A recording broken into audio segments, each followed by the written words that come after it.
AfricanPod today, a peculiar pain known only to those who are running a business.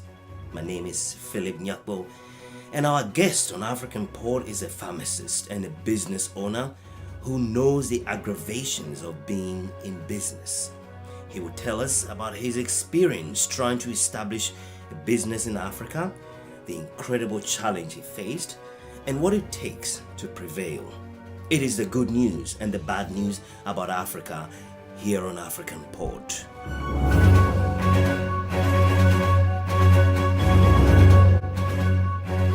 Welcome back to AfricanPod, and I am your host, Phillip Nyakpo. My guest is the managing director of Kina Pharma Group of Companies, and I interviewed him shortly after he was declared Marketing Man of the Year.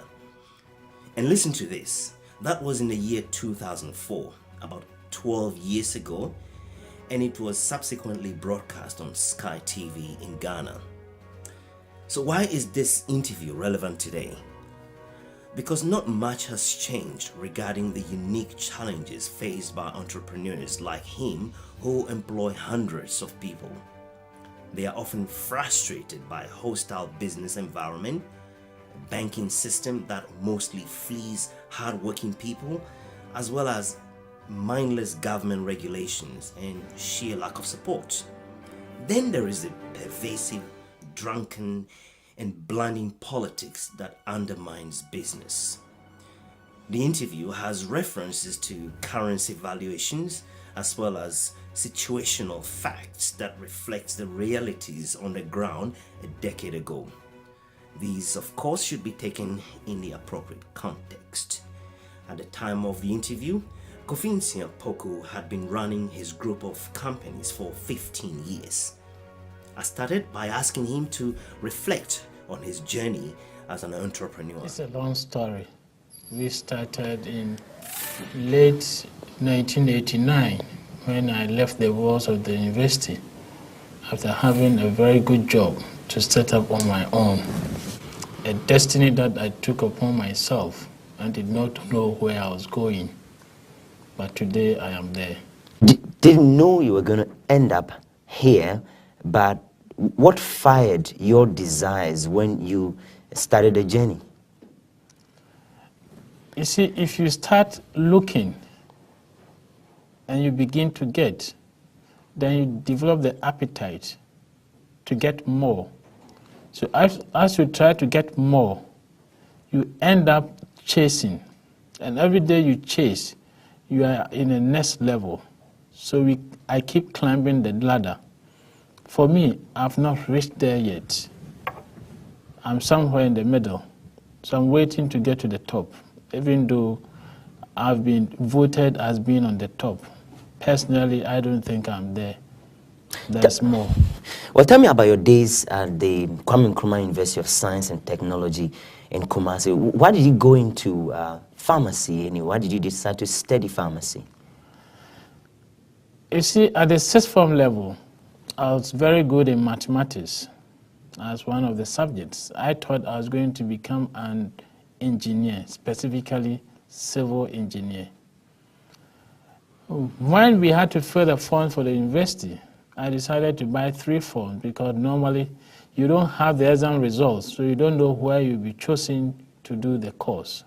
I chose pharmacy, civil engineering, and building technology. After the exams, the results came, I passed well, and I was selected to do all the 3 courses because the selections were done independently.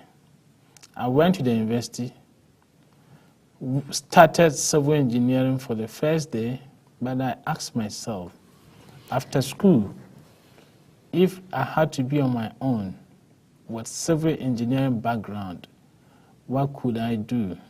And I thought it was too expensive. If I had to sell the head of all the people in my family, maybe the price I would get cannot buy 1 grader.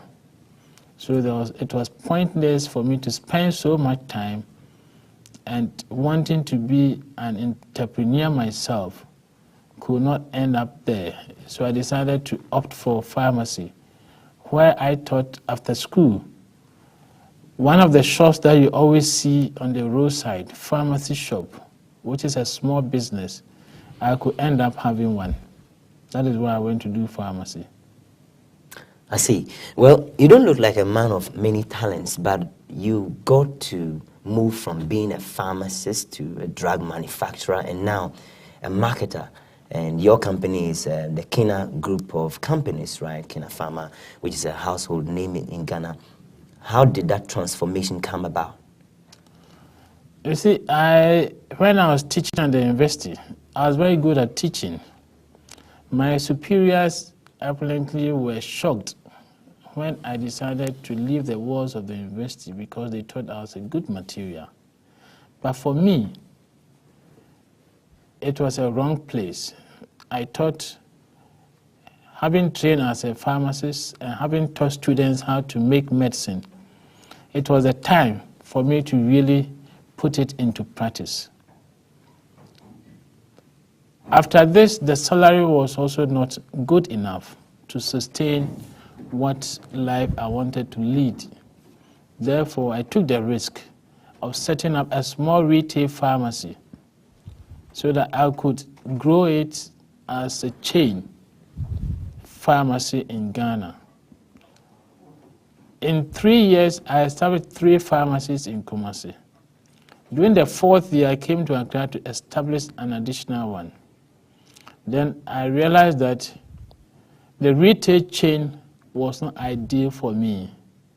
I went into importing pharmaceuticals to rather distribute to these retail shops to sell to consumers. Having achieved that, and business being good, I realized that I had about 35 people whose lives depended on a supplier somewhere. If the supplier failed to supply, Kina Pharma and all the 35 people were going to be out of work or business. So the best was for us to make whatever we sell. So I took on this challenge, bought an existing factory, did extensions, and converted it as a manufacturing concern, an ultramodern one, which today we have used to become the leading manufacturer of pharmaceuticals in Ghana. We are well respected in West Africa. Beyond that, I want to know more about your company, group of companies, the Kina group of companies. Give me a graph of how the company is like. We have Kina Pharma, which is the parent company. We have Quality Tie, which we retread ties that people do not want to use. We convert it into new ones, a technology that we have with an Indian company and then Heckles in the USA. Most of our customers are the construction companies like TSEC, Sonitra, etc. We do for Gasem, Metro Mass Transports, and M Plaza, and all those things. And then we are into telecom also, where we distribute cars and we make our own cars, prepaid cars, to sell. We are also going into consumer healthcare, where we will extend our expertise from the pharmaceutical business to do cosmetics and food and beverages. I'm sure by next year this time we'll have our own consumer products on the market. Well, you've just shot beyond my assumptions, because I was going to think that you employ, well, top scientists in the country, perhaps to manufacture these drugs on the market, several of them, and I have a card here which has a list of them: APC, Fine Life, Aspinall, Malafan, and so many. So you employ more than scientists, and what sort of people do you employ apart from scientists? We, on the whole, we have 350 people working for Kina Pharma alone. I am the chief scientific officer. That means whatever product that comes out, I develop the concept and make the design and the formulation and give it to scientists to make, which they make. When they make it, that is not at the end of the business. We have to sell and we have professional marketers. As at now, in our industry, we are the only company that has a well-structured marketing department. We employ about 70 people with different backgrounds. We have professional marketers, we have pharmacists, we have chemists, we have biochemists, we have sales executives, etc. And then we have the finance department, where we have qualified accountants, we have auditors, and we also have the human resource and administration. So we try to ensure that the management is strong. They can do the work without the managing director, or if the managing director is not there, the company can continue to exist, just like Unilever or Barclays Bank. That is where we've reached today. So that this moment you are spending in this interview doesn't matter because your company is still ticking? It is. The company pays me today to only dream. That is my job. After the dream, it goes to the next stage where somebody else works on it. So every night that I sleep, whatever I come out with is given to somebody else. And that ideally should be the end of my job. So I'm paid today for only dreaming. Others do the work. My staying here doesn't matter to the company. Would you entertain any fears in making public your annual turnover as a company? No. What's your turnover? Last year we did 55 billion. This year we expect to do about 90 billion. And profit margin? Profit margin, on the whole, we make about gross margin of 35%. But it comes down to probably about 2-3 billion every year. What's that? How old is your company? 15 years.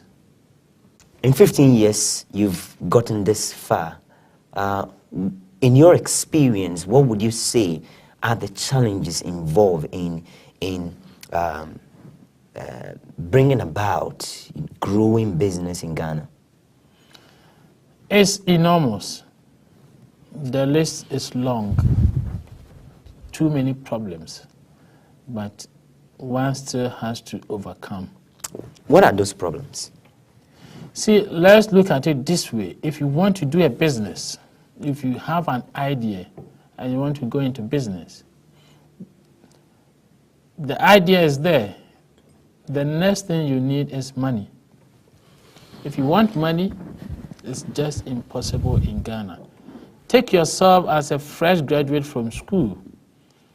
You have developed an idea that you want to make a product. You want to manufacture it. First, you need the money. You don't have the money. If you go to the bank, they want collateral, business plan. First person from school. When did you have a collateral? It doesn't exist. Interest rate is very high. So your dream will really be shattered. Even when you get the money and you want land, in Accra, one piece of land is sold to 10 people. You need to fight, apart from the fact that it is expensive. Having got a land after fighting with land guards, then you get to the next level of putting the structure up. It is so expensive.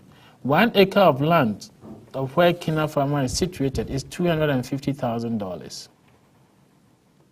So to get a land, 1 acre, you only need 250. How many Ghanaians have that money? If you move on to putting up a structure there, you need about $500,000 to start with. So these are factors that really do not attract people to go into manufacturing. Having done everything, you've put up the factory, you have the machines, you have everything. You need people to run. Where are the people? As of today, we import labor. We have 6 expatriates with us. Most Ghanaians are not trained in the proper area. Those who know even have bad attitude. It is very difficult to really work with them.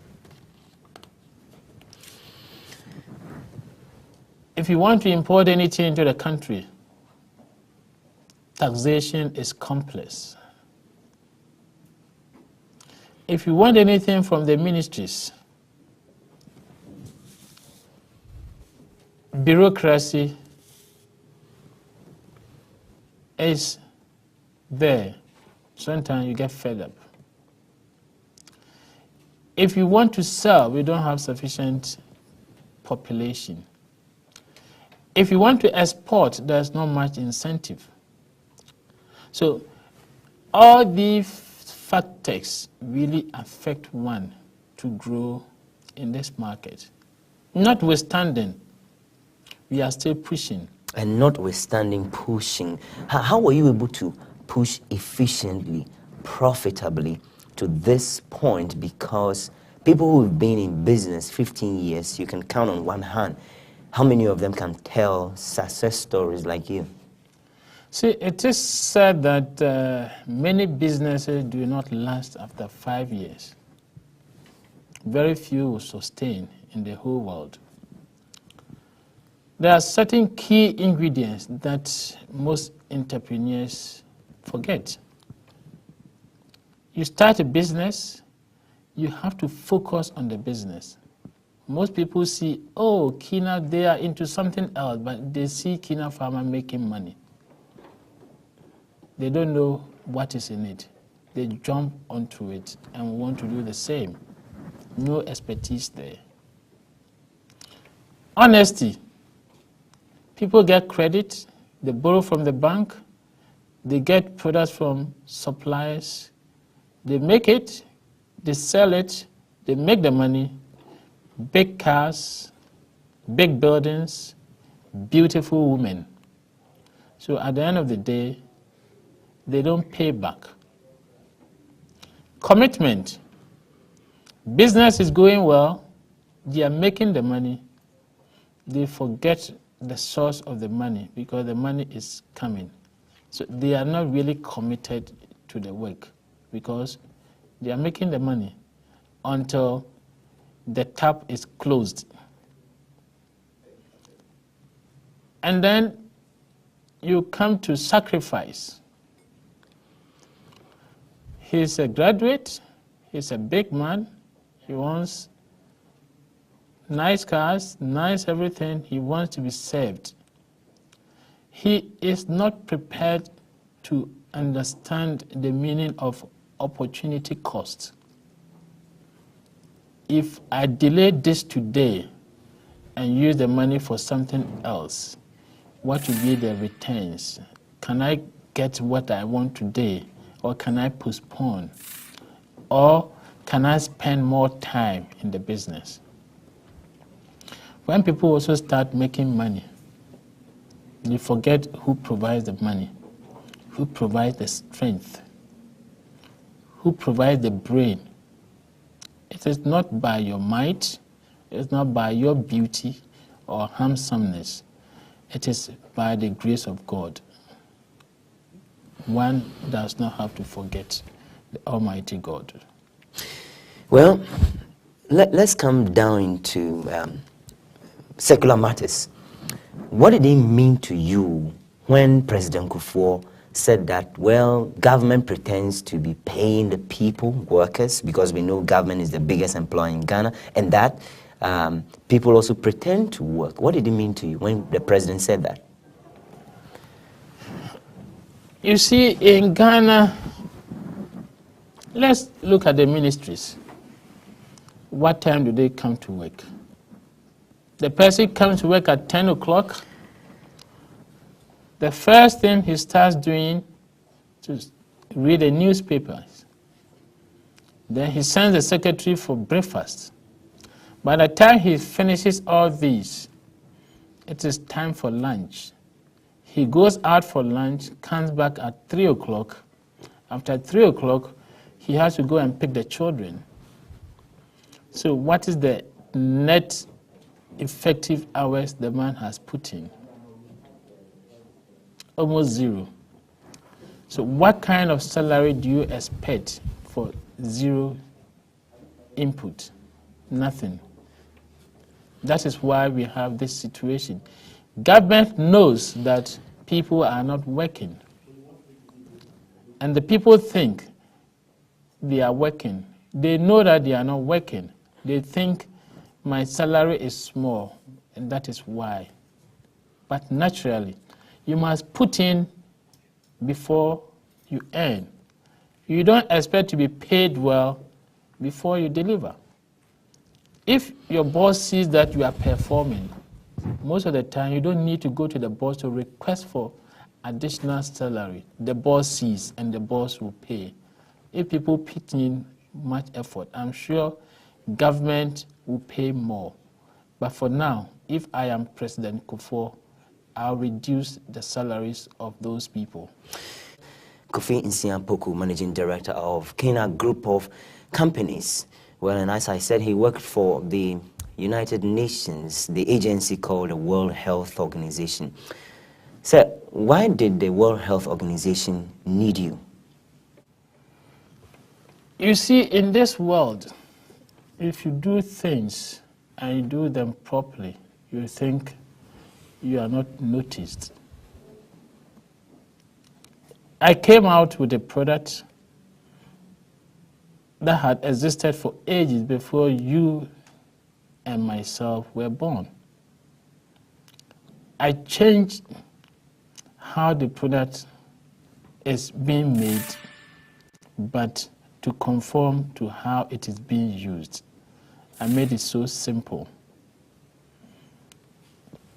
Just to be able to sell, to be ahead of competition. I didn't know that that was the view of WHO. Product was put on the market, we started advertising, and then information started coming up. Sometimes they will come and visit to see what brought the idea, why did I make it like that?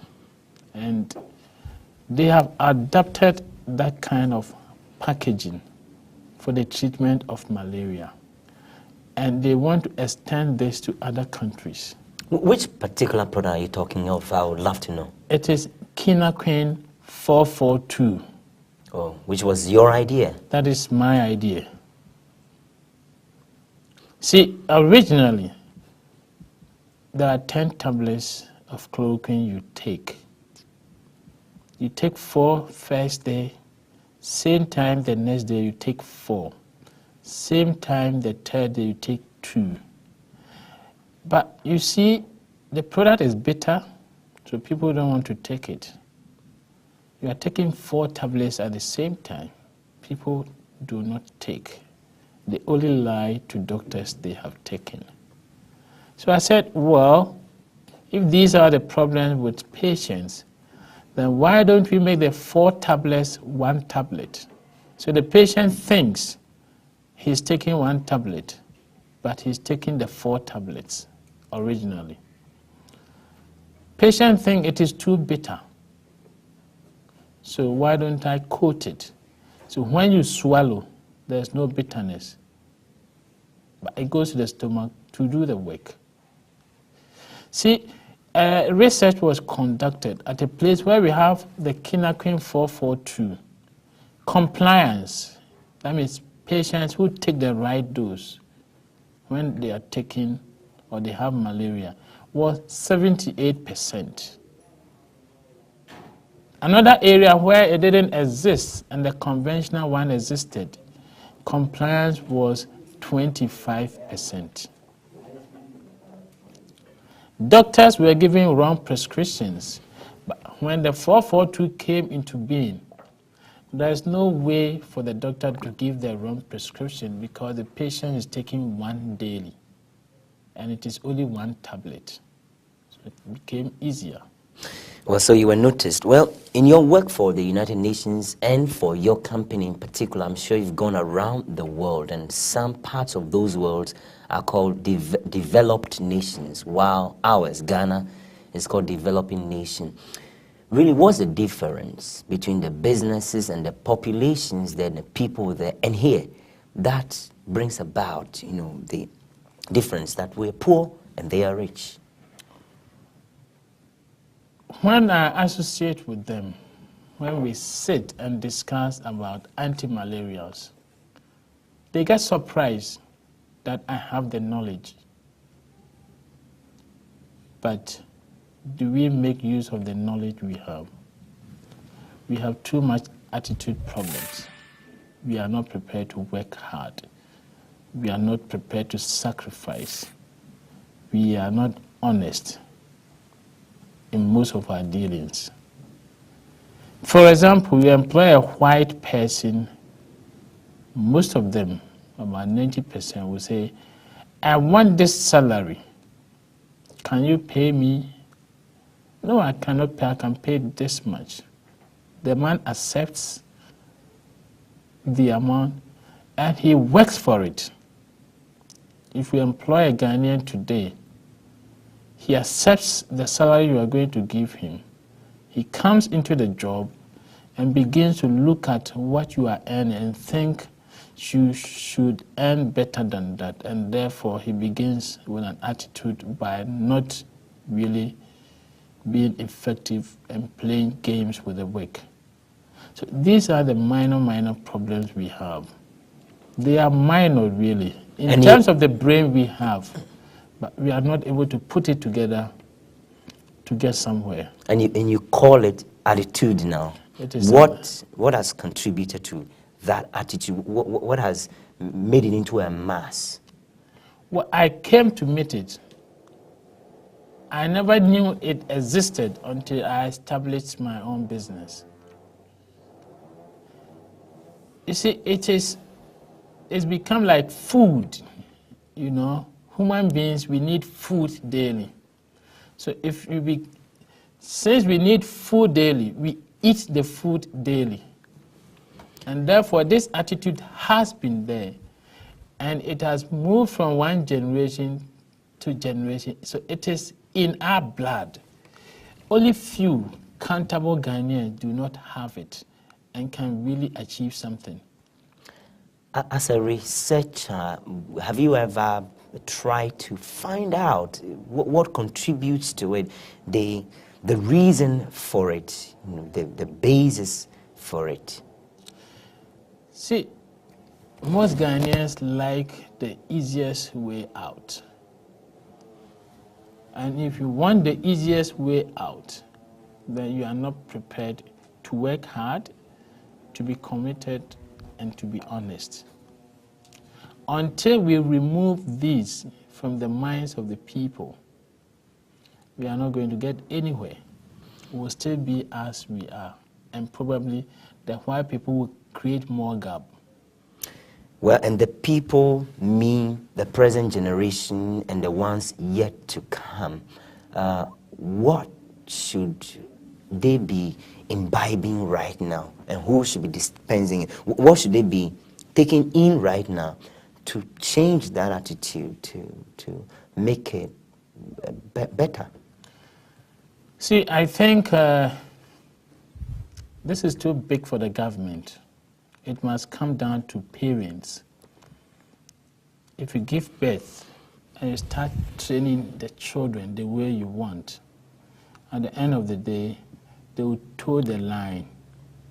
So I think it is now the responsibility of parents to start training their children, put into their mind the best that is required out of them when they grow, and at least you get majority following or towing those lines. Today, I don't think President Kufuor can do much. He's trying, but it is not easy. I cannot even do that either. It has to start from the children. And then we inculcate into them what attitude they have to put up, and they will grow with it. So what do you do with your children? I'm sure they drive new cars and they have mobile phones which you pay for, and they have things quite easily. Do they? Well, I'll be lying if I tell you that they do. See, I am leading a simple life. I expect them to live the same. I have a son at the university. He has no mobile phone. He doesn't know how to drive. He is living the same way as I used to live because that is what I've put in his mind. I've told him. How old is he? He is 23. To drive, you have to finish the university. I'll send you to a driving school. I'll ask you to learn it. Once you know it, I'll give you a car to use for an important purpose, not for luxury. Mobile phone is out. If I see that he has a mobile phone, I'll dip it in water. Whom is he going to call? What is the essence of the call he's going to make? He doesn't need a mobile phone. If he wants to talk to parents, we have mobile phones. He needs a pay phone card or prepaid card. You go to a telephone booth and you talk to us. He doesn't need to be spoken to by any other person, and therefore all these are not necessary. I have cars, I can give him one, but he must achieve what is expected before he gets there. Well, let's go a little above the personal stuff. So looking into the future, like in a pharma or Kenya group of companies, let's just say a word about your association with Ghana Sports. You sponsored the Ghana Premier League, the Premier League for soccer. Yes, Kenya Pharma Premier League. Has it been worthwhile? You see, it is a social responsibility. We thought we could work hard with them, develop football, and take Ghana to World Cup 2006? But it is really difficult. We are trying to cope with them, but it is a place that is not worth doing business. As of now? As of but now. Future? We will try to see if they will change. Otherwise, we will even pull out because it's a difficult place to do business. They are not straightforward. If they tell you it is black today, tomorrow it will be blue, black, or ash. I don't work like that. What is agreed and put down must be followed.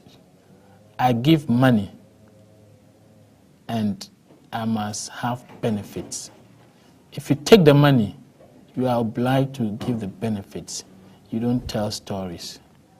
And that is the Football Association and GACA. Well, no one ever seems to say anything positive about Ghana sports, particularly football and its administration. Well, I think everybody there should be removed and new people put there to run. Otherwise, we have the talents, but we'll never get anywhere. See, you must understand business. You may not be running an enterprise, but you may be running an office. There's no difference between running an enterprise and an office. You must be business-like before you can move forward. If you are not business-like, nothing will run. Being it an office, presidency, or anything. And you're just teasing me to ask a bigger question. You just talk about an organization which ought to be run well in a business manner. Is Ghana being run in a business manner? And I want you to talk about the politicians. You're pushing me so hard, but I'll attempt to say it. See, let's consider myself as the president because I am the president of Kenya Pharma. Let's look at the messenger or the people under me. If they are doing their work well, the president will have to toe the line. See, president is looking after how many ministers? 88 or something. It is not an easy job. The ministers are also taking care of these ministries' people. Look at the attitude there. And look at the attitude of Ghanaians. It is really difficult to manage Ghana from head to toe.